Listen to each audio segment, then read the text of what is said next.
sumayo na. Alright. Alright. Good morning. Good morning sa good morning po sa lahat na sumusubaybay sa ating konting programa para po sa nagtatanim po ng tubo sa ating mga dudong og nunoy og tuto. Good morning. Morning. So balikan natin yung usapan kahapon. Kahapon usapan natin tungkol doon sa pag land prep na kung ano yung mga fundamental na pamamaraan para po mapaganda natin yung land prep. So ngayon po tatalakayin natin yung pagtatanim at yung isang technique na gagamitin natin sa pagtatanim, yung basal, ano. So kasama pa rin po natin ang batikang sa industriya ng sugarcane, si Dong Roy. So Dong Roy, anong masasabi mo tungkol sa mga pamamaraan sa pagtatanim, lalo na sa new plant, ano? Mamaya talakayan na rin natin pati yung sa ratuning, ano. May buntag sa mga Kabisayan ug Mindanao diha. O diri sa Negros. Sa nagtanom sa mga small planters diha nga bag-o pa lang nagpatubo og tubo, nagsagod-sagod kay gusto po lagi nila pong muasin diro. So tudloan ta ni sila. May mga tekniko nga ihatag ninyo nga og jutay man lang inyong luna o katubhan. Ang patdan nga gamito ninyo dapat 3-eye cutting. 3-eye cutting yun. Ug mahimo pa lang nga ma-supervise ninyo 3-eye cutting. Dili ng 2-eye kay dapat 3-eye para nga ang per linear meter nga magamit ninyo so daghan yung unod. Dapat makaunod yun siya og imagine og mag-upat kapatdan o 5 kasi linear meter ang mausar ninyo unya tag 3-eye cutting is daghanan na ug mutubo na tanan 12 nya makatiler pa jud siya. Di na makuan, di na mon sana, di na matabang yung kadaghanon sa subol tubo. Mo na pinakasekreto nga pamaagi kung mahimo pa lang nga ma-supervise yun ninyong insakto, dapat ang inyong patdan upaka diya sa Cebuano 3-eye cutting jud ang usaron. Kay karon init na magidron. So dapat tabon. Init na, going to summer na, but anyway dito sa north maulan pa rin, ano. Yung south wala nang ulan, Southern Negros wala nang ulan. So sa ngayong tag-init, Dong Roy, isang pamamaraan ay yung tinatabunan yung cane points, ano, sa pagtatanim. Yung sa iyo ngayon, dahil po waterlog yung area mo, napapansin ko po yung tinatanim mo ngayon ay nakatusok, ano. Wala dre init Res Victorias. Sige ra na dre kaulan. Sige ra na dre kaulan. O karon lang gani nag-ulan naman pud gani ni Ay, kaya nandito tayo ngayon sa sasakyan at inabutan tayo ng ulan eh. Wala dre hunong ring ulan, pero kay kumo may ideya ta sa ulan. Sayon ra na pagpasubol sa tubo. So pag-usapan natin na Karoy, Dong Roy, no, na yung cane points kailangan yung patdan at least 8 to 10 inches, ano, tapos may 3-eye bud, ano. Importante yun na kailangan 3-eye bud, kung mamatay yung isang eye bud, edi may dalawa pa. So at least meron kang assurance na pwede mag-germinate dalawa. Hindi pa kasama dun yung tiller. So halimbawa ngayon 42,000 pieces yung itatanim mo doon sa 1.3 faro distance mo na hectare. So ibig sabihin medyo marami-rami yung magiging population mo pagka maganda yung naging land prep mo. So 42,000 kahit bawasan mo ng 5 to 10%, malaki pa rin yung matitira. Pero alam ko ang ginagamit mong pamamaraan ngayon, nagre-replant ka pa rin kahit konti yung yung mortality, nagre-replant ka pa rin kasi mina-maximize mo yung area, ano. So itanong natin, nagbabasal ka ba pagka yung bang pamamaraan mo sa pagtatanim, kailangan ba talagang magbasal? Kung sa akin lang, sa ako ba dire kay dire ang akong area, dili kinanglan re kay vertical ulan kami. Lulan ba? So may practice ko diri sa una nga nagbisal ko, bisal fertilizer. Pero sa karon murag sa tinud-anay gini istorya ha. Gipasubol sa nanako nya diyan na lang ko moagi first dose kay sugarol ko aning kuan fertilizer. Tanawon yun na nako pag tubo sa tubo, diha na ko mo kuan, diha na ko mo unsa ni, diha na ko mo area sa akong pagkaon sa tubo. Kay di na to masiguro sa lakatron sa unsa ni sa climate change. Dili na to may kuan importante sugarol po kaning gamay ning tubo. Ana lang yun to. Okay. So importance ng basal. So kasi madalas hindi na nagbabasal yung yung mga ibang kasamahan natin mga nagtatanim ng tubo. But then yung isang sample natin na nilagyan ng basal using ng panibagong produkto na natural fertilizer, yung sinasabing combustion ash, ay napapansin ko po medyo maganda doon yung Bisal. Oo, naging basal at dahil kukunti po yung hilamon, yung damo, kukunti. Mao po na akong kuan nimo, ipangutana ba, ibalik na ko sa imo ha kay imuha maging ng produkto ng combustion ash. Pangutana na nganong dili baka arte ng sagbot ug mao na imong gamiton? Unsa may unsay rason ana? Okay. Kasi usually pag synthetic o natural o synthetic fertilizer ginagamit natin, meron talagang N yun, yung basal. Wala naman pong synthetic fertilizer na puro phosphorus lang may kasama yung nitrogen. So yung sa atin, yung sa combustion ash, isa sa nakita doon at it has been proven doon sa study na wala siyang nitrogen. Kaya pag nilagay mo siya sa basal, wala makakain yung mga damo doon sa roast na nilagyan mo ng combustion ash. Kasi 'di ba yung usually 15 to 25 days after planting saka pa ngayon magka-germinate. Di ba? So yung lapse area na time na yon 15 days, yung ibang damo tumutubo na doon, kasi may pagkain na sila. Ay so ngayon walang pagkain, walang nitrogen si combustion ash Yung nandun lang sa kanya, si combustion ash, nandun sa kanya ay yung pag-treat po ng acidity ng soil. Una yun na tatrabawin niya. Kaya hindi siya nagbibigay ng pagkain nitrogen dun sa mga damo na tumutubo. So yung nire-release niya muna doon sa lupa ay tanggalin niya yung acidity. So in just 15 days, kung makikita natin, wala masyadong damo. So kasi inaayos niya na yung neutrality ng acidity ng lupa. Saka ngayon, pag sibol na ng germination ng iyong tubo, saka siya ngayon magbibigay ng unting-kunti pagkain. O saka doon hahabol ka ngayon doon sa first dose. Napapansin ko nga hindi mo pinapa-stress yung tubo mo 30 days pa lang first dose ka na, naglalagay ka na ngayon ng nitrogen. So huli na kasi tinanggal mo na yung kunting damo doon sa field mo Mao gani nga usahay kaning sugarol ko sa aning tubo. Kay ang tubo god, sistema ni silang tao. Kulang na nila muhambal, musulti ba? Pagtanaw nimo nga kulang siya nitroheno, mo gani nang giingnan ko ni ako mga tao dere na libot gid mo sa kampo kay may baba pa ng tubo. Sulti na. Murali pa kay guro na tos budiga. Una dire nga balik tas combustion ash nimo ha. Nakita na ko, mura siya baga siya dahon ba? Unsa may imo anang makuan? Medyo makapal yung kanyang baga ba makapal yung pagka-berde, sinasabi ni Dong Roy kadahilanan po doon kasi natural fertilizer po siya at yung mga nutrients na nandoon hindi lang po NPK.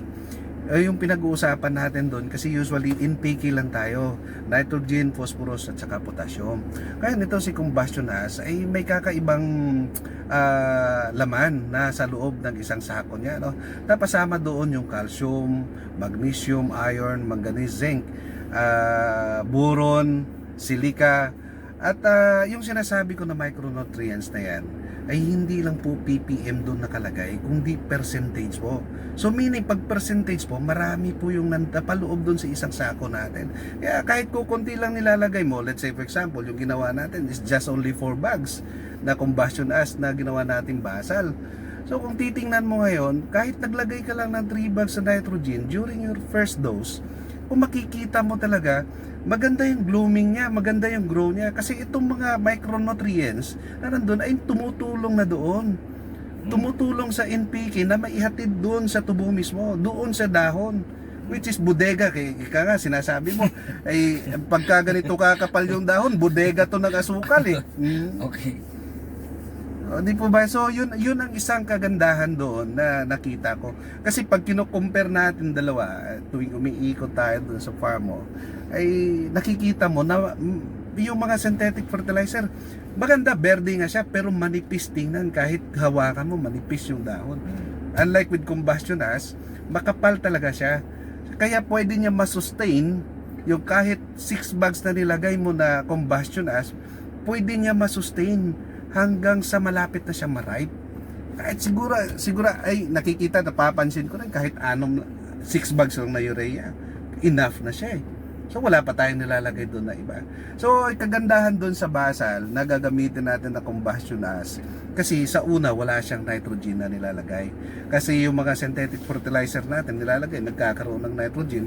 So automatically, yun nga sinasabi natin, may pagkain ka agad si damo. Eh yung cane points na nilalagay natin, ilang days pa, 15 to 20 days saka pa siya mag-germinate eh.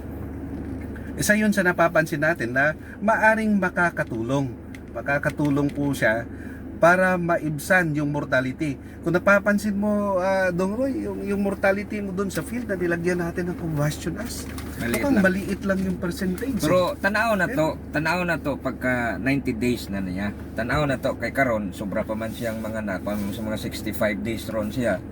Tanawon pa na to kay, pero sa tindog niya murag klaro na gyud nga mo compete yun sa synthetic na fertilizer. Tanaw na ko na. Yun. Pero magiging kay mo dugang nga nagjutay nga abono. Di mo pud pwede nga si combustion ash lang tanan kay wa gud siya nitrohino. Kailangan pa rin natin nitrogen. Pero hindi na ganoon kadami nitrogen. Mas maganda ngayon at pinapractice mo ngayon na may manual weeding na. So napapansin ko na mukhang hindi ka na masyadong nag-add ng chemical, but definitely sa lawa kasi ng area mo, baka kakailanganin din natin yan kasi commercial ito, negosyo itong sugarcane. So pag puro na lang damo yung nandoon sa tubuhan mo, ay useless na rin yung nilalagay mong abono.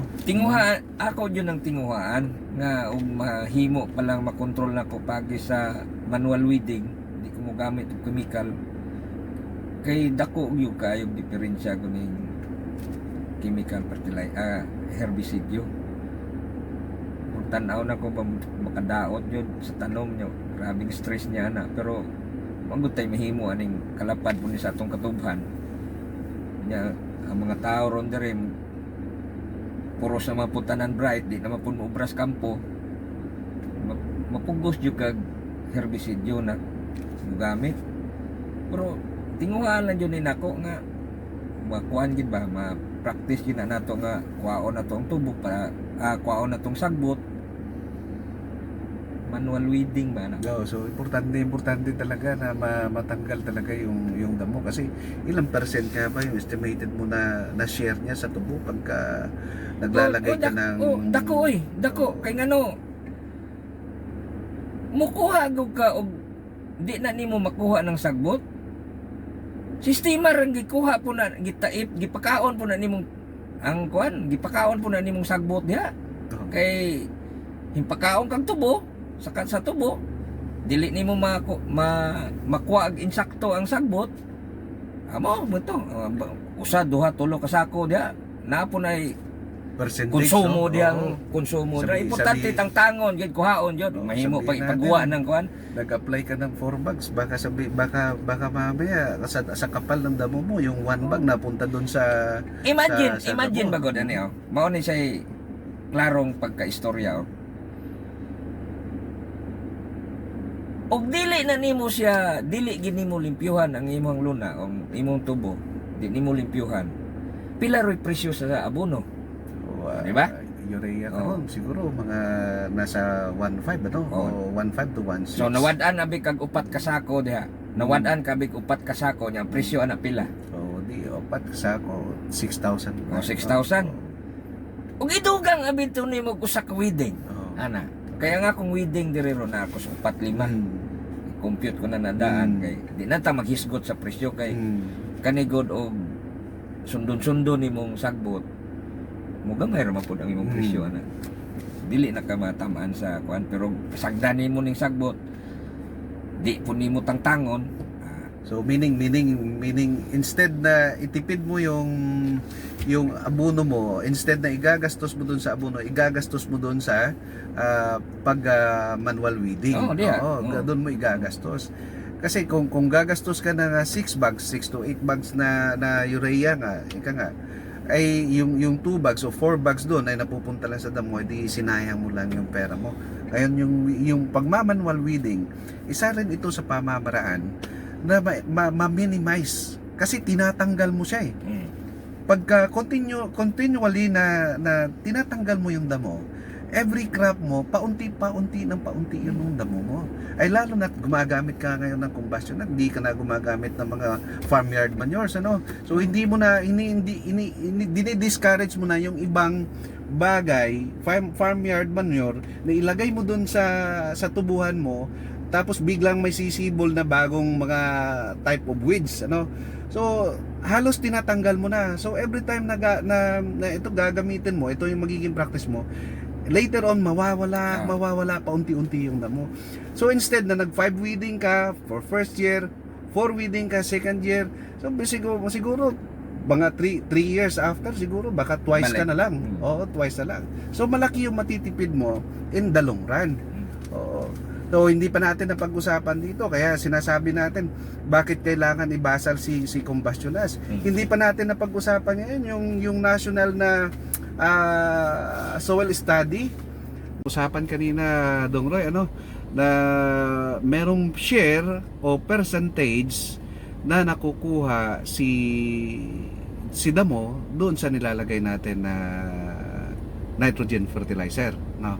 Kasi naglalagay na tayo ng nitrogen pagka synthetic yung nagamit natin.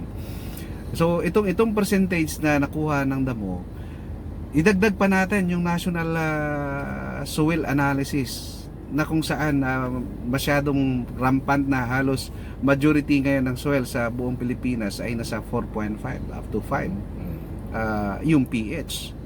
So bakit nangyayari yung gano'n na masyadong mataas yung pH natin? Kaya nga yung ibang mga planter nagdadagdag na nga po ng organic matter para makontrol yung acidity. So ayun ay isang malaking problema na hindi natin napansin. Yung tanong doon, ilang porsyento ng iyong abono yung tinatapon dahil hindi makain lahat yun ng iyong tubo? Totoo niya. Halimbawa, hindi sa amin to ha. Ito ay kahit i-search po natin to sa Google, makikita nyo rin sa screen, nilalagay natin yan sa screen, yung percentage na tinatapon sa abono na nilalagay. Halimbawa, meron kang acidic na 4.5. Nasa 70% yata yung tatapon doon. So i-compute mo kung gumagamit ka ng mga almost 20 bags. O palagyan natin 12 bags. Tinood na. O 70% ng yung 12 bags nawawala. So plus pa yung kinakain ng damo. So malaking waste money yung nawawala po na hindi po natin nakikita yon. Hindi po natin nakikita yon. Which is supposed to be yung pera na nawala doon ay mailalaan pa natin yun sa magandang activity doon sa totoo. Mauna na ang kuan, ang kaning mga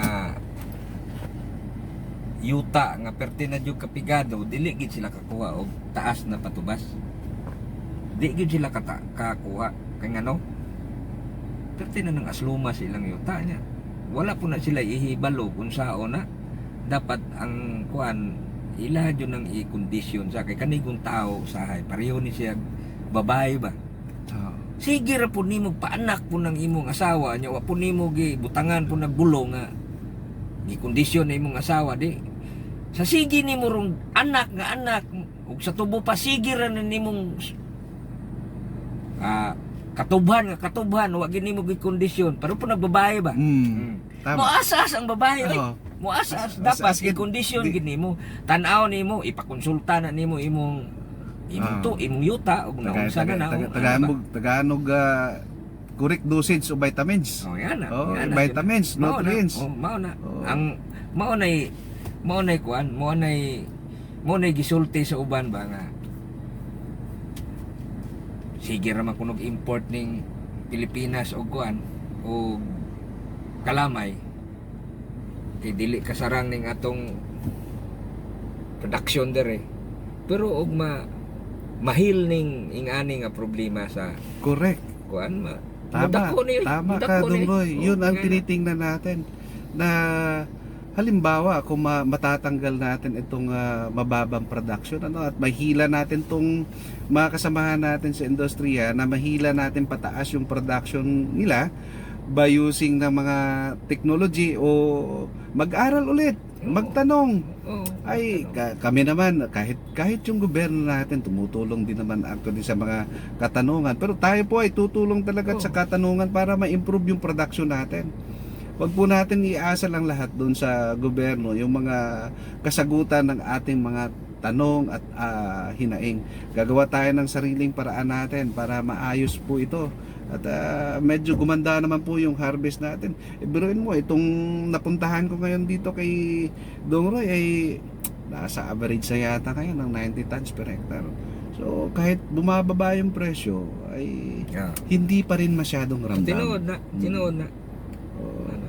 O sunod na ta, sunod nga episodyo na to. Unsa may atong talakayon? Next time, marami pa tayong pag-uusapan, mga kadudong Tuto Nunoy ang nakikinig diyan sa atin. Marami pa tayong ulit pag-uusapan. Di atong hisgutan ulo diha na to kulo kabilduhan ng raton. Raton, yung raton. Musli, minta raton raman mi. So tabangan ta mo sa raton, may mga ideya diha nga may mga ideya ta diha. Sa sunod atangin ninyo na. Pasalamat tayo kay Dong Roy, kahit pa paano naglaan talaga ng panahon na makausap natin at ipamamahagi yung kanyang kaalaman sa industriya ng tubo.